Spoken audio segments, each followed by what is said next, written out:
Hello. Um, I wanted to come on today and talk about dialogue, um, freedom of speech, and the whole nine. So, um, let's start with the reason I even started this channel. Don't Shoot America is the name of the channel. Um, the point of my channel is to create dialogue. Dialogue about, gun violence, dialogue about how we can improve the statistics as far as gun violence in our country, and what we can do in general just to make the United States a safer place. That is the point of this channel. Um, Now, let's just talk about dialogue and the history of dialogue, and especially as it pertains to African Americans. During the civil rights movement started with dialogue, started with people talking. There's no way that you can organize a boycott, that you can organize a march, that you can organize speeches and rallies and things of that sort. There's no way you can get people to comply and support you if you don't have an initial dialogue phase. So that just shows you how important dialogue is. But in the black community, I have noticed that those individuals that consider themselves to be socially conscious of conditions in our society and engage actively in dialogue have been considered militant. They've been considered as part of like the Black Panthers. It's kind of like a stigma they associate them with. But I think that that's wrong. I think that we shouldn't really, just because an African American has an opinion about the conditions of their own people, they shouldn't be placed in a certain group of militants. So let's go back to when this country was founded. The forefathers that started our country, that wrote the Constitution, declared independence from Great Britain, that whole revolution started with dialogue. So dialogue is very, very, very, very, very important. That's why they created free speech. That's why free speech is a given right to every person in the United States. You have the right to say whatever you want to say, because they knew that they wanted to be able to change the government as they saw fit. That's the job of the people, to change the conditions of our country ourselves as we see fit. And how can we do that if we don't even talk about it? You know what I mean? So that element of dialogue is very important.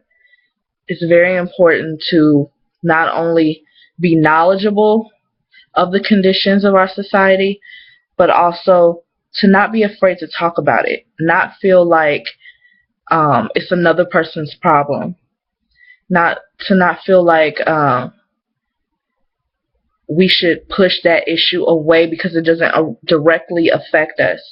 Because to tell you the truth, even though I'm black, even though there are so many statistics about black people and gun violence and violence in general and crime, I don't have to do what I'm doing.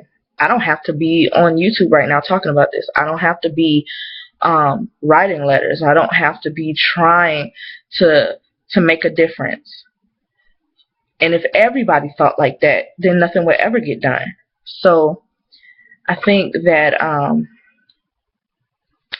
I think that we need to be aware of what's going on. We need to be compassionate about the issues that are plaguing our society.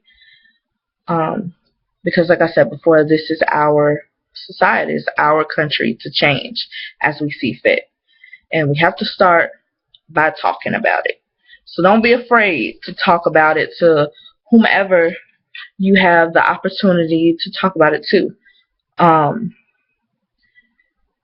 I want to say that as far as African Americans and the crime rate and gun violence and things like that, I think it's very important that parents, once you get that eye contact, parents, talk to your children about guns. Talk to them about gun violence. Talk to them about morals and values and bring them up in the way that they should go.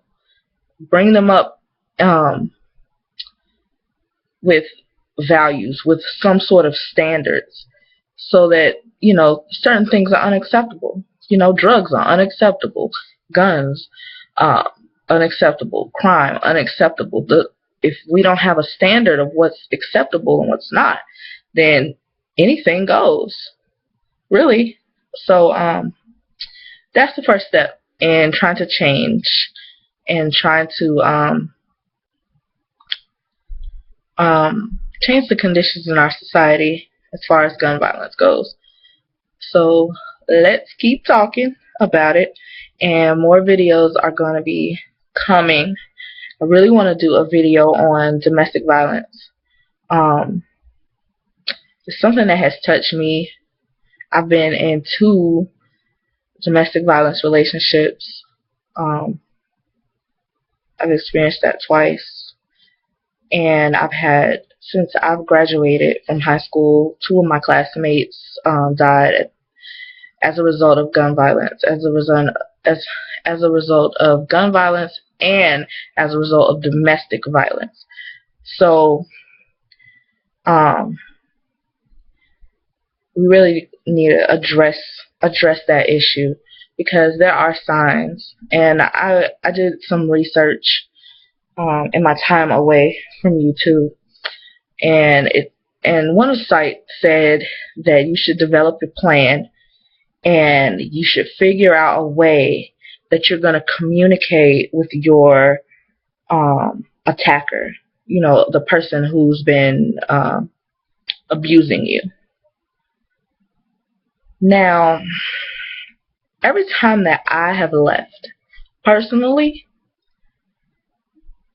I don't talk to them no more. I mean, I don't want to be funny about it, but I don't talk to them no more. And when you make a plan to leave, you don't tell them. You don't tell anybody that knows them. You tell, if your mother's alive, you tell your mother. Unless your mother is, extremely just fond of them and they just really want you to be with them. That's not the person to tell. You tell somebody that has your back, that has your side, has your interests in the forefront. That's who you tell your plan to. Okay? And the second thing you need to do is to get documentation. You need to get some kind of police report, restraining order, something that says that, hey, this has been going on, because it's the only way to prove that it's been going on. And you get out of there. The 2 times that it happened to me, the guys went to jail, and then they were released like months and months later, like 3 to 6 months later. And by then they didn't know where I was. You know what I mean?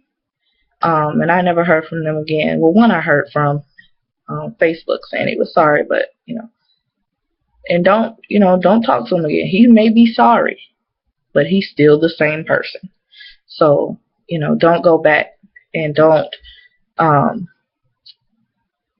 You need to cut all ties with that person, especially if you know they have anger problems. If you know it's not just a one-time incident, you need to just cut ties with them altogether, and be aware of the signs. If they try to control you, if they try to keep you from going places with your friends, try to keep you from doing other things, they get mad because you don't want to just be right there with them. Those are signs. You know, there are a lot of signs of domestic violence and a person that has emotional issues that you don't need to be dealing with. Life is too short to deal with stuff like that. So, you know, just be safe and